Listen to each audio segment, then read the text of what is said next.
اس کے بعد محترمہ ریشما راؤ سوال کر رہی ہیں، السلام علیکم سر۔ وعلیکم السلام ورحمۃ اللہ وبرکاتہ۔ آپ سے جائے نماز کے تعلق سے ایک سوال ہے۔ جائے نماز کے اوپر کعبہ شریف کی شباہت کی ڈیزائن بنی ہوتی ہے، اس پہ کھڑے ہو کر نماز پڑھنے سے کیا کعبے کی بے حرمتی ہوگی؟ نماز میں سارا وقت یہی خیال آتا رہتا ہے، تو کیا کریں؟ کیا ایسی جائے نماز کو استعمال کر سکتے ہیں یا نہیں؟ جواب کی منتظر۔ یہ سوال کیے کافی دن ہو گئے مگر آپ نے جواب ہی نہیں دیا۔ کوئی بات نہیں، مگر پلیز اب تو جواب دے دیں، شکریہ۔ نہیں، ایسا نہیں ہے کہ آپ کے سوال کو پڑھا ہو اور جواب نہیں دیا ہو، ایسا نہیں ہو سکتا۔ وہ سوال آپ کا نظر ہی اس وقت آیا ہے پہلی مرتبہ، تو آپ کا جواب انشاءاللہ دیا جائے گا۔ دیکھیں، آپ نے خود لکھا ہے کہ اس کی وجہ سے نماز میں جو ہے گڑبڑ پیدا ہوتی رہتی ہے، شک ہوتا رہتا ہے۔ تو ایسی کوئی چیز جو نماز میں آپ کے خلل پیدا کرے، اس کو پہلے ہی لمحے میں چھوڑ دینا چاہیے۔ اسی لیے اس طرح کے جو سوالات کی جاتے ہیں اس پر فتویٰ یہی ہے کہ کسی بھی طرح کے نقش و نگار والے، چاہے کعبۃ اللہ کا نقش ہو، چاہے اس میں مسجد نبوی کا ہو یعنی روضہ اقدس کا، یا مسجد اقصیٰ کا نقش ہو یا کسی بھی چیز کا نقش و نگار ہو، اس کو استعمال نہ کریں۔ پلان آپ جائے نماز لے کر آئیں، خوبصورت سی، ایک سے ایک بہترین کوالٹی کی آتی ہے، اس پہ آپ کو نماز پڑھنے میں مزہ آئے، تو وہ جائے نماز استعمال کریں، سب سے بہتر ہے۔ باقی رہا یہ کہ بے ادبی ہوگی یا نہیں ہوگی، تو اس معاملے میں یہ بات یاد رکھیں، کعبۃ اللہ کی جو شبیہ ہے، جو وہاں پر پرنٹ ہے یا اس کو ڈیزائن کیا گیا ہے، وہاں پر اگر پیر رکھا جاتا ہے تو یہ نامناسب ہے۔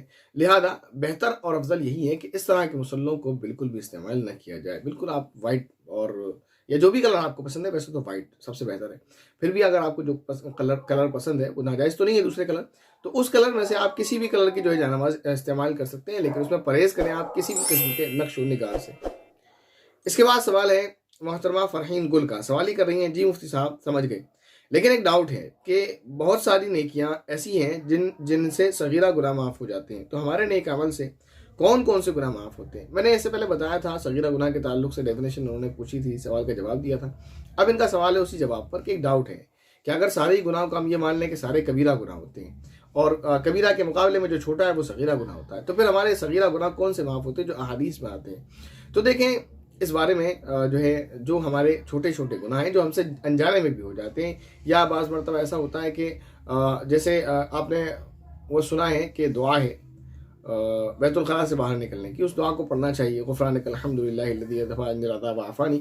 تو وہاں پر ہم مغفرت کس بات کی مانگ رہے ہیں؟ غفرانک جو کہہ رہے ہیں کہ اللہ تعالیٰ سے مغفرت طلب کرتے ہیں، تو محدثین اس بارے میں فرماتے ہیں کہ یہاں جو ہم دعا مانگ رہے ہیں غفرانک، مغفرت طلب کر رہے ہیں، حالانکہ ہم کوئی گناہ کر کے نہیں آئے، تو وہاں بیت الخلاء سے باہر نکل کے جو ہم یہ دعا پڑھتے ہیں، مغفرت طلب کرتے ہیں، کیوں کر رہے ہیں؟ تو محدثین یہ فرماتے ہیں کہ غفرانک ہم یہ اس لیے کہہ رہے ہیں کہ اللہ تعالیٰ نے ہمیں اس دنیا میں عبادت کے لیے بھیجا، تو ہمارا جو ہے یہ تو دعا ہم نے ہی نہیں پڑھی بلکہ اللہ کے نبی نے بھی پڑھی ہے، تو یہ دعا کیوں پڑھی ہے، کیوں مغفرت مانگی ہے؟ اس کی وجہ یہ ہے کہ ہم نے کچھ دیر کے لیے، چاہے مجبوری ہی کی وجہ سے، اللہ کے ذکر کو چھوڑ دیا تھا، تو یہ مناسب بات ہے کہ ہم اس کی مغفرت طلب کر لیں، جیسے ہم کسی بڑے کے ساتھ کرتے ہیں کہ بڑا ہمیں معاف بھی کر رہا ہوتا ہے اور اس کی نظر میں وہ چیز غلطی نہیں بھی ہوتی ہے، تو لیکن ہم یہ سمجھتے ہیں کہ یہ بات اس کی شان کے لائق نہیں تھی، تو ہم اس سے معافی مانگ رہے ہوتے ہیں کہ مجھے یہ لگتا ہے کہ میں نے یہ جو کام کیا اس سے آپ کا دل دکھا ہوگا، یا یہ بات آپ کی شان کے لائق نہیں ہے، اس لیے میں معافی چاہتا ہوں، آپ مجھے معاف کر دیں۔ امید ہے آپ کو کلیئر ہوا ہوگا، نہیں ہے تو پھر آپ سوال کریں، پھر انشاءاللہ جواب دیا جائے گا۔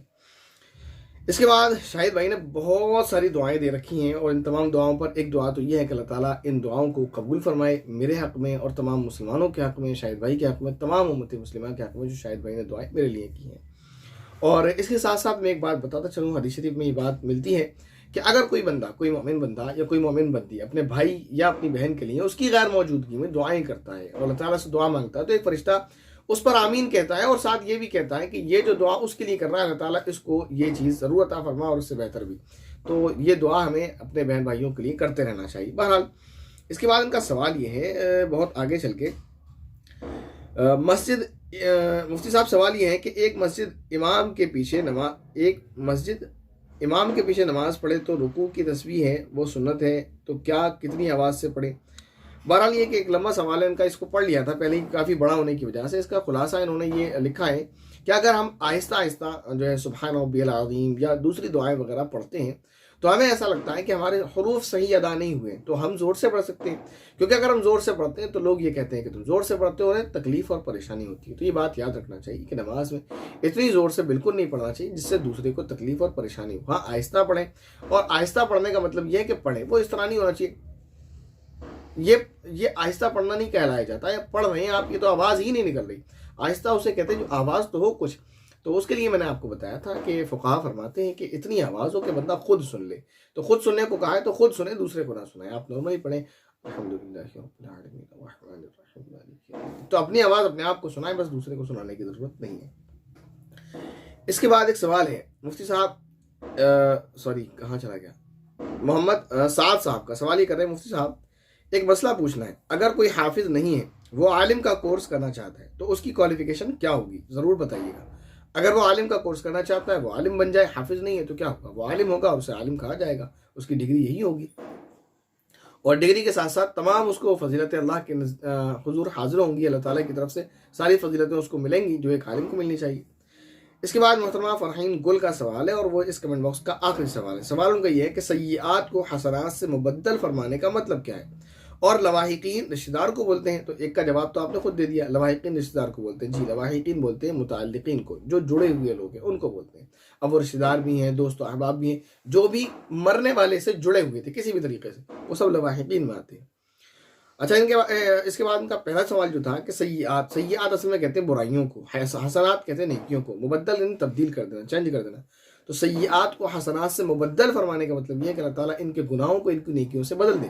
اور یہ صرف ایسا نہیں ہے کہ دعا ہم کر رہے ہیں، بلکہ اللہ تعالیٰ نے یہ دعا خود سکھائی ہے. وہ اس طرح سے کہ احادیث میں ہمیں یہ ملتا ہے کہ بہت سارے نیک بندے اللہ تعالیٰ کے ایسے ہوں گے کہ جن کے گناہ اللہ تعالیٰ ان کی نیکیوں سے بدل دیں گے. ان کی ایک مثال میں آپ کو بتاؤں، اللہ تعالیٰ نے اپنی رحمت کو بندے کے سامنے کھول کر رکھنے کے لیے نبی پاک صلی اللہ علیہ وسلم کے ذریعے سے ایک حدیث جو ہے ہم تک پہنچائی ہے.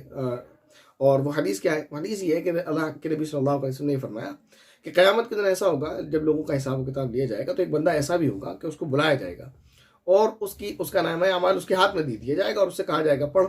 تو ایک فرشتہ پڑھے گا اس کے نامہ اعمال کو، تو اللہ تعالیٰ نے اس کو کہہ دیا ہوگا کہ جو اس کے بڑے بڑے گناہ ہیں وہ چھوڑ دینا اور چھوٹے چھوٹے گناہ یہ پڑھنا، یہ کہہ دیا ہوگا.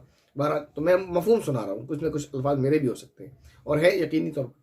تو وہ گھبرا رہا ہوگا کہ اب میرا کیا ہوگا، کہ جب میرا نامہ اعمال پڑھا جائے گا اللہ کے سامنے، فرشتہ میرا نامہ اعمال پڑھ کر سنائے گا کہ میں نے یہ گناہ کیا، یہ گناہ کیا، یہ گناہ کیا، اب تو میرا کام ہو گیا، اب تو کوئی بچانے والا نہیں ہے. تو وہ فرشتہ، کیونکہ اللہ نے اس سے کیا رکھا ہوگا، کیونکہ فرشتے اپنی طرف سے تو کوئی کام نہیں کرتے، تو فرشتہ اس کے چھوٹے چھوٹے گناہ پڑھے گا، بڑے بڑے گناہ چھوڑ دے گا. تو وہ یہ دیکھ رہا ہوگا کہ میرے ابھی چھوٹے چھوٹے گناہ پڑے جا رہے ہیں، بڑے پڑے جائیں گے، تو وہ ڈر رہا ہوگا بہت زیادہ. جب اس کے چھوٹے سارے گناہ پڑھ دیے جائیں گے، اللہ تعالیٰ پوچھیں گے ہاں یہ بھی کیا تھا، یہ بھی کیا تھا، یہ بھی کیا تھا، تو وہ ڈر رہا ہوگا. تو اللہ تعالیٰ پھر فرشتے کو حکم دیں گے اور فرشتے کو کہیں گے کہ اس کو جنت میں داخل کر دو، اور میں نے اس کے جو یہ گناہ تھے میں نے ان سارے گناہوں کو اس کی نیکیوں سے بدل دیا. تو پھر پتہ ہے وہ اللہ تعالیٰ سے کیا کہے گا کہ اللہ پاک یہ تو چھوٹے چھوٹے گناہ تھے، بڑے بڑے گناہ بھی رہ گئے.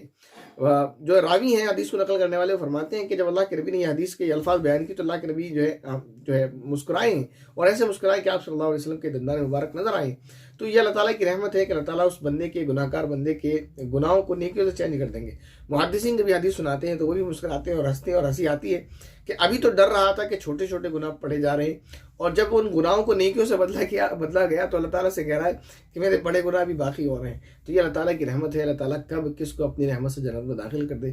اور ہمیں بھی اللہ تعالیٰ سے یہ امید رکھنا چاہیے، دعائیں رکھنا چاہیے کہ اللہ تعالیٰ ہمیں اپنے فضل و کرم سے جنت میں داخل فرمائے. ورنہ حقیقی بات یہ ہے کہ ہمارے اور آپ کے اعمال، ہمارے اعمال ایسے نہیں ہیں کہ اگر اللہ تعالیٰ کی رحمت نہ ہو، اللہ تعالیٰ کا فضل نہ ہو، اللہ تعالیٰ اپنا رحم و کرم نہ فرمائے تو محض ہم اپنے اعمال کی بنا پر جنت میں داخل ہو جائیں. یہ بہت مشکل کام ہے، اور کیونکہ ہم سب واقف ہیں اپنے آپ سے کہ ہم کس طرح زندگی گزار رہے ہیں اور اللہ تعالیٰ کی کتنی فرمانبرداری کر رہے ہیں، کتنی نافرمانی کر رہے ہیں. ہمارا پہننا، اوڑھنا، چلنا پھرنا، کھانا پینا، یہ سارا ہمارا کتنا اللہ کے حکموں کے مطابق ہو رہا ہے اور کتنا اللہ تعالیٰ کے حکم کے خلاف ہو رہا ہے. ساری چیزیں ہماری جو ہے بچپن سے لے کر، یعنی بچپن میں تو خیر بندہ پابندی نہیں ہوتا شریعت کا، جوانی سے لے کر بڑھاپے تک ہماری زندگی کیسی گزر رہی ہوتی ہے اس سے ہم بخوبی واقف ہوتے ہیں. تو کسی اور کو کہنے کی ضرورت نہیں ہے.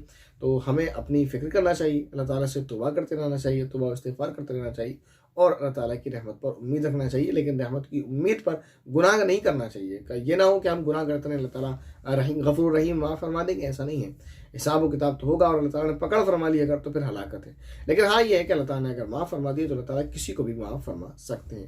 تو اللہ تعالیٰ کی رحمت پر بھی امید رکھیں اور اس بات کا بھی دھیان رکھیں کہ ہمارے گناہوں کا سوال ہم سے ہوگا ضرور.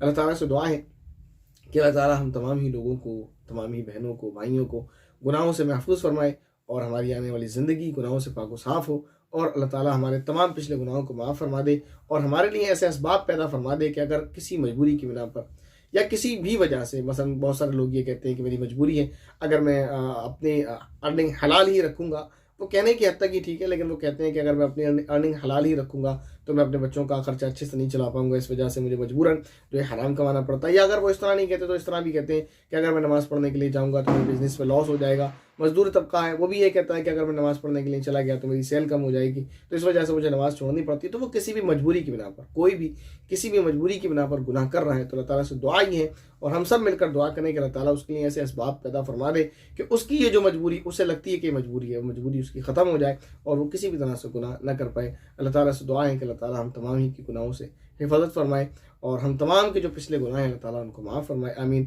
السلام علیکم ورحمۃ اللہ وبرکاتہ.